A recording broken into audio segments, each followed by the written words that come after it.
ओम सतोमा सदगमय तमसोमा ज्योतिर्गमय मृत्योर्मा अमृतं गमय।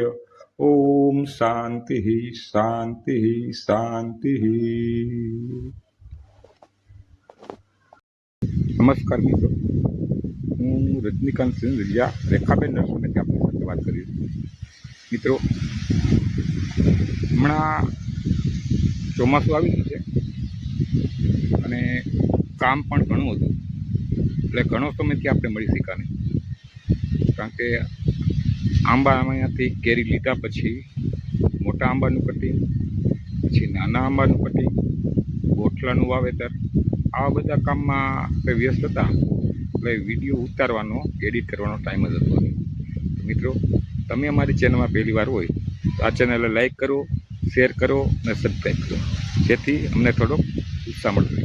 મિત્રો, આજ આપણે એક એવા વિષયની વાત કરવાના છીએ જે તમને થોડુંક નવાઈ લાગશે, છતાં ગમશે ન ગમે છતાં આપણે આજ એ બાબતની વાત કરીએ જેથી તમને પણ માહિતી મળે અને સાચી માહિતીનો અનુસાર થાય। મિત્રો, આપણે આંબાનું વાવેતર કરીએ ત્યારે અલગ અલગ નર્સરીમાં આપણે તપાસ કરતા હોય છે અને ભાવ જાણતા હોય છે, એટલે ઘણી નર્સરીઓમાં ઊંચા ભાવ હોય છે અને ઘણી નર્સરીઓમાં સસ્તા હોય છે। મિત્રો, એનું કારણ શું છે એ તમને ખબર છે? જે મોંઘી નર્સરીઓ છે ને, એ શા માટે પ્લાન્ટ મોંઘા રાખે છે? એ ખાલી બિઝનેસ નહીં, એને લાંબો સમય ટકવાનું હોય છે, અને એટલે એને સારી વસ્તુ આપવી એ એની નિષ્ઠા હોય છે। તો મિત્રો, આજ એ બાબતમાં વાત કરીએ કે મોંઘા કેમ પ્લાન્ટ પડે છે, કલમું મોંઘી કેમ? ઘણી વખતના એવા ગ્રાહકોના ફોન હોય છે કે અહીંયા તો આટલામાં મળે છે। તો મિત્રો, એનો આજ તફાવત આપણે સમજીએ। સંપૂર્ણ માહિતી માટે આ વિડીયોને અંત સુધી જોશો તો તમને આની અંદર ખ્યાલ આવશે, બાકી સ્કીપ કરીને જોશો ને તો તમને ખ્યાલ આવે નહીં, બરાબર?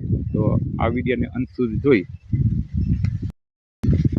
ઘણા ખેડૂતો એવું વિચારતા હોય છે અને એવું કહેતા હોય છે કે આ દેશી ગોઠલામાં બનાવે કલમ છે, આપણે એને કહીએ આ છે દેશી ગોઠલા, તો ઓલી કલમ તો સસ્તી મળે છે, પણ વાલા એની જ વાત છે। દેશી ગોઠલા આપણે અહીં સૌરાષ્ટ્રમાં આપણા પોતાના આંબા તો નથી કોઈને, એટલે જે મોટી નર્સરી અને મોંઘી નર્સરીઓ છે ને, એ કપડવંતથી નડિયાદથી દેશી ગોઠલા લે આવે, અને આ વર્ષનો ભાવ પણ 1200ના મણ સુધી પહોંચ્યો। એમાંય જનરેશન ઓછું આવે અને ભાડા, આ બધું ગણતરી કરીએ ને તો પ્લાન્ટ આપને મોંઘો પડે, બરાબર? અને એ મોંઘી નર્સરીઓમાં પોતાના જ મધર પ્લાન્ટ હોય છે અને સારા એવા હોય છે। હું મારી એકની વાત નથી કરતી, ઘણી નર્સરીઓ એવી છે કે જે મોંઘા પ્લાન્ટ પણ એ પણ લોકો લઈ જાય છે। તો ખેડૂતોને મારે એટલું જ કહેવું કે જે બગીચા કરે છે ને, એને એટલે સસ્તું છે ને એ સારું હોતું નથી, એ હંમેશા યાદ રાખજો। આ વર્ષે ગોઠલાનો ભાવ જ 1200 સુધી નથી। મારા એક મિત્રે 1100 મણ મગાવ્યા, 2 ટન। તો આ અતિશય તાપને હિસાબે એનું જનરેશન જ નથી, ફરી વાર મગાવ્યો। આવા પ્રશ્ન છે। ગઈ સાલે ને આગલી સાલે અમારે પણ 25% ઉગાવો, હવે આટલા મોંઘા ગોઠલા 25%નો ઉગાવો અને એમાંથી પછી પ્લાન્ટ બનાવવા, તો એ ખર્ચા થવાનું જ છે। બીજી વસ્તુ કે જે સસ્તી નર્સરીઓ છે, એ જે રસના ગોઠલા હોય છે ને, પલ્સ નીકાળવાના, એ સસ્તામાં સસ્તા હોય છે, હાવ સસ્તા। ઓના 5 મણ આવે ને તો આ 1 ટન આવે, એટલા સસ્તા હોય છે। તો એને એ આપવા પોહાય છે, એમાં કોઈ કેસર ન હોય, કોઈ અલગ વેરાયટી નહીં હોય, પણ જે દેશી ગોઠલામાંથી બનાવેલ છોડ હોય, એનો કલમ હોય, એનું આવરણ છે ને એ છે ને સારું આવે અને એની ટકાઉ શક્તિ પણ સારી હોય છે. એટલે તો માણસો દેશી ગોઠલાનું વાવેતર કરી અને એની કલમું બનાવે છે. તો મિત્રો આજે આપણે એનો તફાવત સમજીએ કે કેવા પ્રકારના ગોઠલા હોય છે. દેશી ગોઠલી હંમેશા પાકેલી હોય એવું નથી, પણ મોટા ભાગની અથાણાની જ ગોઠલી હોય છે. એનું જનરેશન પણ ઓછું હોય છે. ચાલો હું તમને આગળ બતાવું કેવા પ્રકારની ગોઠલીઓ હોય છે અને એના તફાવત માટે શું ફરક છે. મિત્રો આ છે અથાણા અને કેરીના દેશી ગોઠલા. જે અથાણા અને દેશી ઘણી વેરાયટી આવે છે, નાના મોટા સાઈઝના હોય છે. આ બાજુમાં જે છે એ રસના ગોઠલા છે. આ છે એનો તફાવત.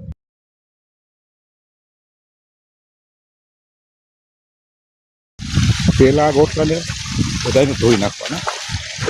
આની અંદર જે કચરો હોય ને સાફ થઈ જાય કપારીથી. એટલે કમ્પ્લેટ ફેરવતા જાવ એટલે પલળેલ ગોઠલા બધા સાફ થઈ જાય અને આની અંદર કટાશ હોય એ નીકળી જાય. અમે આ ગોઠલાને સારી રીતે સફાઈ કરી અને પછી જ વાવેતર કરીશું. આની અંદર જે પ્રોસેસ કરી છે એ અમે સ્ટેપ બાય સ્ટેપ કરીએ છીએ. આ જે છે અત્યારે આ ધોવાઈ જાય પછી એના પાવડરનો કટ મારવાનો અને પછી એને આપણે મારો તો આ મહેનતવાળું કામ છે. મહેનત કર્યા પછી આ બધું તૈયાર થાય છે એટલે કલમ મોંઘી થાય. બાકી સસ્તામાં જે તૈયાર થતું હોય એ સસ્તું મળશે, પણ એની કોઈ ગેરંટી નથી હોતી એના જે ફ્લાવરિંગ ને ફ્રૂટિંગ કેવું થાય છે. એટલે મિત્રો હંમેશા છે ને આપણે મોંઘું લઈએ એ સરવારે મોંઘું પડતું નથી, સસ્તું જ હોય છે. પણ સસ્તું છે ને એ 5 વર્ષે 2 વર્ષે કે 3 વર્ષે આપણે ખબર પડે કે આ કેવું છે.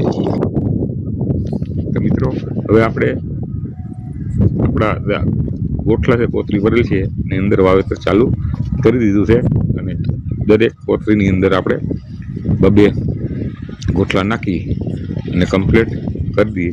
એટલે પછી એ આપણે એને જો કાળજીપૂર્વક રાખવું પડે, કારણ કે ઊંડું હોઈ જશે ને તો ગોઠલું નીકળવાની તકલીફ થશે ને ઉપર હશે ને તો વાહ દે, કારણ કે અતિશય તાપ છે. જે આ ગોઠલા જ્યારે વવાતા હતા ત્યારે આજથી 20 દિવસ પહેલાંની વાત કરું છું, 25 દિવસ થઈ ગયા, તે અતિ તાપ હતું.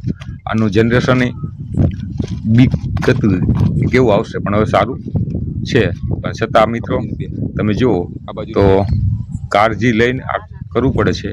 અને અત્યારના સમયમાં મજૂરી આ તે બધું જોઈએ તો નર્સરીવાળાને પોસાય એવું છે નહીં. તો મિત્રો હંમેશા સારું કરવા માટે થોડો ખર્ચો થાય, પણ કોઈ પણ ખેડૂતનું જે વર્ષ કે પેદાશ ન બગડે એ અમારો ધ્યેય છે.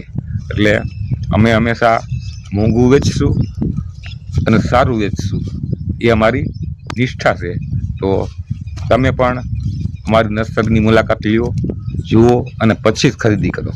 કારણ કે અમે હંમેશા છે ને જે તે પ્લાન્ટ આપીએ છીએ તે ખાતરીબંધ અને સારા આપીએ એવી અમે ઈચ્છા છે અને ખેડૂત છે એ સારી રીતે એનો લાભ લઈ શકે. મિત્રો હું ખેડૂત જ છું, નર્સરીનો ધંધો કરતો નથી, પણ ખેડૂતને ખબર છે આપણે કેટલી મહેનત કરી છે અને ક્યારે આ બધું થાય છે. કારણ કે આંબો 1, 2, 5 વાવ્યા હોય, 2, 5 વાવ્યા હોય એમાંથી બધા આંબા થતા નથી. કારણ કે આમાં ઘણા પ્રકાર હોય છે, ફૂગ આ તે બધી તકલીફ હોય છે અને 100% રિઝલ્ટ આવતું પણ નથી. એમાં આમાંય ગોઠલા પણ 100% ઉગતા નથી. એટલે એમ પણ આ બધું ખર્ચાળ છે ને હિસાબે આપણે કલમું મોંઘી રહેશે. એટલે મિત્રો તમે અમારી નર્સરીની મુલાકાત લો. રેખાબેન નર્સરી, પરબ મંદિરની સામે, પરબ વાવડી, તાલુકો વરસાણા. જય જવાન, જય કિસાન, વંદે માતરમ, ભારત માતા કી જય.